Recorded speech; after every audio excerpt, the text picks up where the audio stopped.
and I can't use those types of language around you guys. I have to keep my vernacular real nice and clean. Okay, so having said that, I'll make it real short. We all know what we have to do, and that's go to school and go with the great attitude. Because to get back into the attitude, you have to know about things. And of course, to know about things, you have to learn about yourself. And if you don't know about yourself, you're lost. And if you're lost, you're unhappy. And that's why some people frown up when Patrick says, "You going back to school?" So my job and Will's job and all the other adults in here's job is to make you happy. To kind of coerce, not strong arm you. My dad strong armed me. He was an old school disciplinarian. And at the time, I was a mama's boy, didn't like it. But 20 years later, I'm thinking, you know what?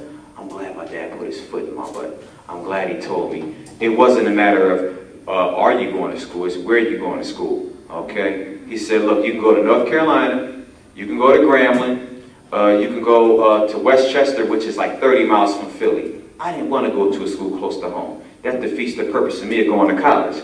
I wanted to get out and explore on my own and see how I could fare on my own 2 feet. I didn't want to go run home to mom and dad every time I got in trouble in terms of finance-wise. Okay, so I went to a school 1,400 miles away. I couldn't get on the Greyhound and go back home. It cost too much money. I couldn't fly. It cost too much money. So I would be able to stay on campus and just live that hard life to see what college people go through. So I can appreciate the little things when they come my way. Okay? So, real quick, I wore this shirt for a reason. I don't know if you all can see what's on this shirt. But this is the historian in me. This is what I do for the state of Arkansas.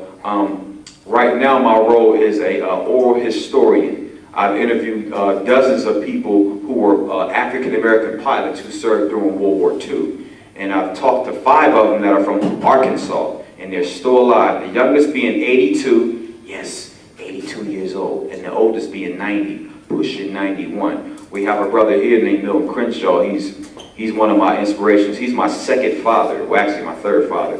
Big father, my biological father, then is Mr. Crenshaw, okay? But be that as it may, the historian to me is about to come out, so I'm going to go ahead and switch up the tone a little bit. In order to be proud of yourself, you have to know where you come from, okay? Excuse me, sir, where do you come from? Where do you come from? Where do people of color come from? Who wants to answer that question? Yes, ma'am. Okay. Africa. Do you know what part of Africa? West Africa.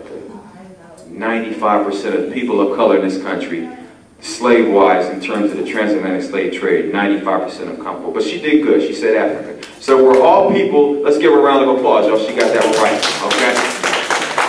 Know that Africa is the richest place on earth. I'll say it again, and I'll say it slower. Africa is the richest continent on earth. But you know what? Watching TV and listening to the wrong folk that make you think otherwise. All the diamonds, and these are not real, these are fake. Okay, this watch cost me 15 bucks. My shoes cost me $10. My jeans I got from Walmart. Okay, and this shirt I got from Walgreens about a few years ago. Okay, so my whole outfit cost about $30. My mom and dad taught me a long time ago, you don't have to spend all that money on your clothes. Open you up a bank account, boy. And now there's so much money in that bank account, I forgot I opened it up a long time ago. But I can never go broke that way because they taught me money management skills, something that we lack often in our community, okay? Yeah, my outfit cost 30 bucks anyway, I still look good, okay? So, of course, this is the attitude that you have to have. That's that positive attitude, right? When you feel good here, when you feel good, when you know you feel good here and you feel good here, can't nobody derail this train. Can't nobody derail you, man. And your job, once you feel good, is to make other people feel good. And then, of course, you got a partner right there. And y'all both feel good. And so, you know, I wore this for a reason, to show you. Ain't no name on my sneakers. Look at this. It says World. World. What is that? Okay. My socks are from Walmart too. I got 6 of them for like 3 bucks. 6 pairs of white tube socks for 3 bucks. Okay? I'm not cheap, it's just frugal. Y'all know the third richest man in the world. I'm giving you an update. The third richest man in the world is Bill Gates. For 10 years, he was the richest man. There's a joker called Carlos Slim. He is the richest man in the world. Then Warren Buffett, now Bill Gates. I said that to say this. Bill Gates wears blue jeans to press conferences. Wrangler blue jeans. This man has enough money to give $6 to every living human being in the world. He has $36 billion. Do your math. There's 6 billion people on Earth. That's $6 per person, okay? That's a lot of money. And he wears $15 jeans. But then you got the joker making $22,000 at IHOP. He's got to have $300 pair of jeans on. You know, it ain't about that, y'all.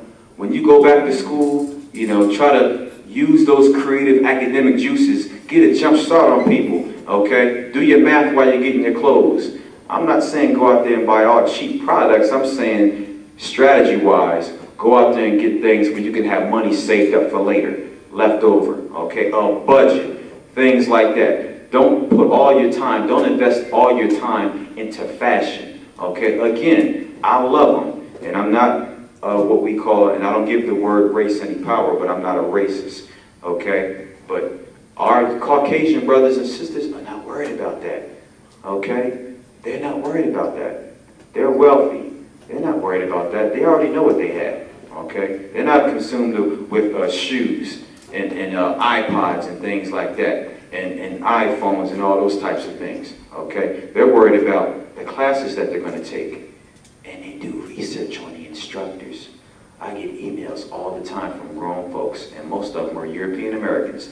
They ask me, what is my specialty? What do I plan to do for the school year? I don't ever get that from black people, okay? So these are the types of questions you might want to ask yourself. The next time you're in class, if you got the internet at home, how many of y'all got the internet at home? Okay, well, if you got it, you can go to the library if you don't have it. I just got the internet January 1st, 2007, and I'm a teacher, okay?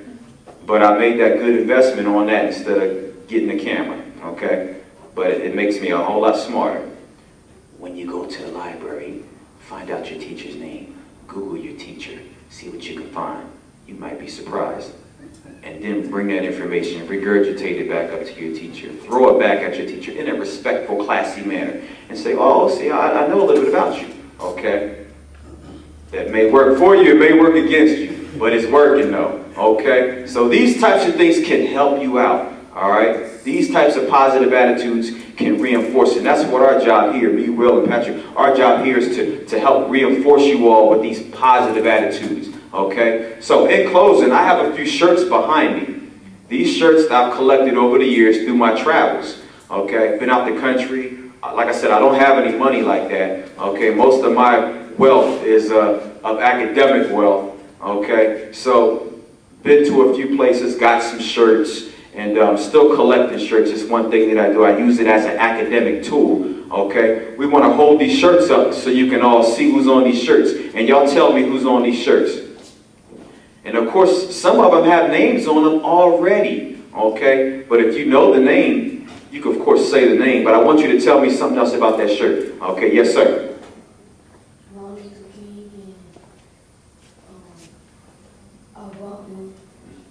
Okay. Who else do you see on the shirt? Who said Malcolm X? Raise your hand. Raise it up high. Be proud of that. That's right. She said Malcolm X. You said Obama and King. Who else is on that shirt? Little man right here. Oh, little man. Yes, sir. Who's the oldest person on that shirt? He just had a birthday, July 18th. No, he's been dead for 40 years. But who's the other man with the gray hair on that shirt? Yes, ma'am. Give her a round of applause, y'all. She said Nelson Mandela. That's right. Now, see, how'd you know that? You just knew it, huh? See, that's that wisdom right there. Y'all feel it? You need to touch her. She getting no smarter. Just touch her. She's getting smarter. Okay, here we got another shirt right there. Who's that right there? Raise your hand. Who's the hand up? Where? No. Who else?